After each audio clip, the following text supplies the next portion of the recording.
Hi, I'm Scott Stein. Sometimes when a tech product releases like the iPhone, we can get ahead of ourselves and get overly excited about this one particular event that comes out once a year and what's this thing going to possibly have inside it. Last year, the iPhone 4S disappointed a lot of people because it looked the same, even though it had a lot of improvements inside. What people were waiting for is what was announced last week, the iPhone 5, because people were looking for 4G LTE service and a larger screen on their iPhone. In fact, in our review, we said exactly that. That's been provided here along with another redesign. Is that enough to totally transform the iPhone? Well, it looks a lot like an iPhone from the front. On the back, it looks a little bit different, maybe almost like a MacBook or an iPad, because there's an aluminum back that's either shaded silver or dark slate gray on the black model. So let's talk about that screen first, because this is the first time that the iPhone has gone for a larger screen. There's been a Retina display movement that doubled the pixel resolution, but never a larger screen that went beyond 3.5 inches.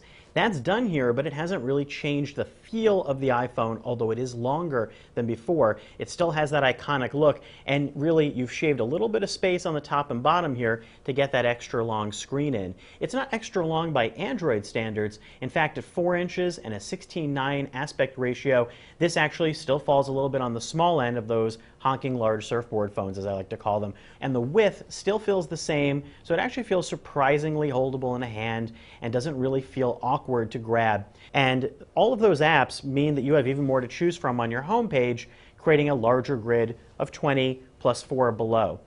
The real killer app for this larger video screen is video playback, because now that it's a 16:9 resolution, you get less letterboxing, which creates an even larger sense of effective space on the iPhone. You will find that on photos, you're actually going to get some pillar boxing on the sides, because the photos that you take on your iPhone are not 16:9.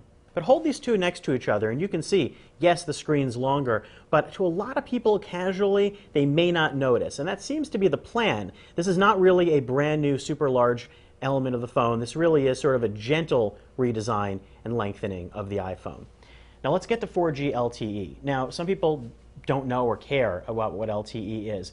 What 4G LTE is much faster data speeds than on 3G, and it's really dramatic if you've never used it before. In fact, there's a good chance it's going to be faster than your home Wi-Fi. And that's the case for me. In fact, when I tried using the AT&T version at home, I found that LTE speeds were almost twice what I was getting on my home Wi-Fi. Maybe I have terrible home Wi-Fi, but I think it's pretty average at about 9 megabits per second, and this was getting almost close to 20 megabits per second. This is the AT&T model. I can't speak for Verizon or Sprint yet. But that brings up another point. Not all iPhone flavors are exactly the same this time around. Now you can use data and calls at the same time with the AT&T version, but you can't with the iPhone 5 via Verizon or Sprint. Now, how does the battery hold up? That's a good question, because this iPhone is actually thinner and lighter than before. You're dealing with percentages, 18% thinner, 20% lighter. The thing you're really going to notice is maybe not so much the thin element, but that it's light. It's really light. It makes the iPhone 4 and 4S feel much more leaden and dense. Battery life so far, stay tuned for our full benchmark test, have been pretty good. I've been using it all day long, unplug it at 8 a.m., use it till the night as much as I can, and it hangs in there. It seems to be paralleling the iPhone 4S, except for the fact that this is using 4G LTE. There are other additions too. The camera's been tweaked a little bit. It's still 8 megapixels, but there are some additional features built in, and it works faster. Now, while the camera on the rear may not have had a lot of changes, the front-facing camera has. It's now an HD camera, 720p, and it will take a lot sharper photographs and really nice crisp video for all of you that like to look at yourselves in your iPhone.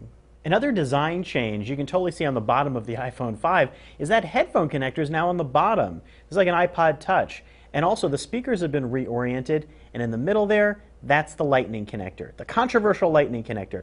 That's because you're going to have to change out your USB cables, your accessories to accommodate that. Now, it is a reversible connector and plugs in a lot more easily than the previous 30-pin.